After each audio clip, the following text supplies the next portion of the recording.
See, watch this video to the end. Just take your time, watch this video to the end. Is a very powerful business principle.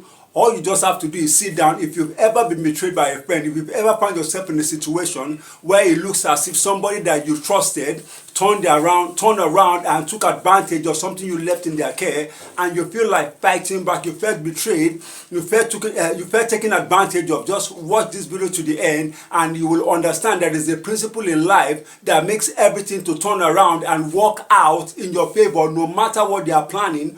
Just watch this video to the end. Bill Gates Sr. literally changed my life.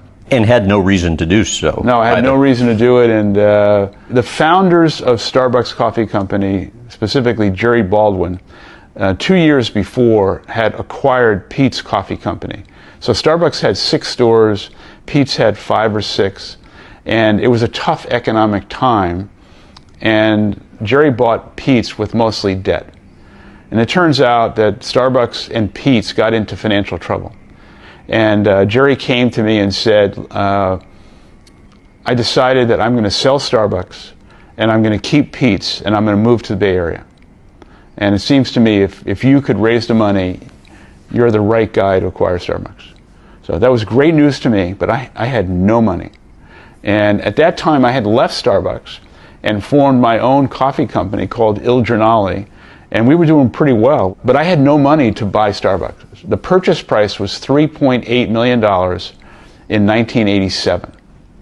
And so the good news is the opportunity, bad news, no money. So I went to my existing investors to try and raise the $3.8 million.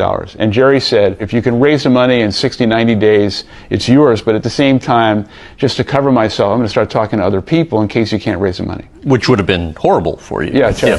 And he came to me with about 30 days in and said, how are you doing? And I said, I've raised about a third of the money and I'm confident I'm going to raise the rest. But I wasn't confident. I didn't know where the money was coming from. Well, maybe a week or two later, he calls me up and says, can you come see me? And I go to see Jerry and he says, I got some bad news. I've got an all-cash offer, all cash, with no due diligence to buy the company. And Howard, I just got to take it. And I said, from who? And he said, one of your investors. And it turned out that one of our investors had gone around me and tried to steal the opportunity. And I tell you, I was just heartbroken. I couldn't believe it. The guy who was intending to do this was a titan in Seattle at the time. He's here, and I'm down here. I would have no access to him. I was in a basketball league at the time, and I'm telling my friend Scott Greenberg the story. He's a lawyer, a young lawyer at Bill Gates Sr.'s law firm. And he says to me, this is a terrible thing. You got to come in the office and tell Bill Gates the story. You have to. I said, I don't even know Bill. He said, you come in. So next day, he got a meeting with me, and I went in there with Scott. Bill Gates Sr., who at the time was like 6'7", 6'8". He was a titan of Seattle. He was just the man.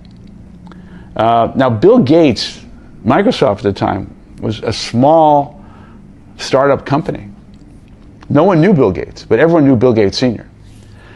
I walk in the office, I tell him the whole story, and he says, I'm just going to ask you 2 straight up questions. I was so nervous, I was so anxious. I was going to say, the nerves had to be through the roof. Awful. Yeah, I was sweating. I said, my hands are sweating just listening to this. He says, is everything you told me true? I said, Mr. Gates, 100% the truth. Have you left anything out? I said, no. And he says, we're going to take a walk. I don't know where we're going. We take a walk across the street, literally. We go up to the top floor, and then I realize we're walking into the other man's office, whose name should be not mentioned. We walk in. Bill Gates is 6'7", 6'8". This guy is behind his desk, and Bill Gates stands over him, just like this, walks in and said, I'm going to walk out of this office and you are going to stand down, and Howard Schultz and Starbucks Coffee are going to never hear from you again. Are we clear? I'm just like, holy.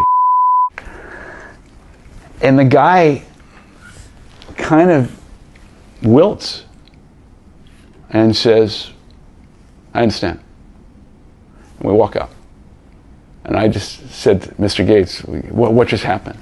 And he said, you're going to own Starbucks Coffee Company, and my son and I are going to help you. And they did. And we bought the company for $3.8 million.